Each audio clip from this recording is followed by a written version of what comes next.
দেখলেও আকাঙ্ক্ষা গ্রহণ করি, দেখলেও মনে হচ্ছে কি যেন এগুলো লেখা আছে, আজ আমি পড়তে পারি না, আপনি পড়তে পারেন না ঠিকই, মরলেই পড়তে পারবে, মরার সাথে সাথেই প্রত্যেকেই আরবি পড়তে পারবে, প্রত্যেকেই আরবি পড়ার অ্যাবিলিটি আল্লাহ রাব্বুল আলামিন দিয়ে দিবেন। কালকে আমাদের ময়দানে বাংলায় কথা হবে না, কালকে আমাদের ময়দানে বাংলায় কথা হবে না, বরঞ্চ আরবি কথা হবে।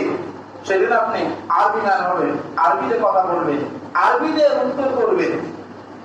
আজকে পড়তে না পারলেও কালকে আমাদের ময়দানে ঠিকই পারবেন। আজকেও আপনি আরবি পড়তে পারতেন, কোরআনুল কারীম আপনি চোখে দেখে দেখে পড়তে পারতেন, কিন্তু আপনি চেষ্টা করছেন না।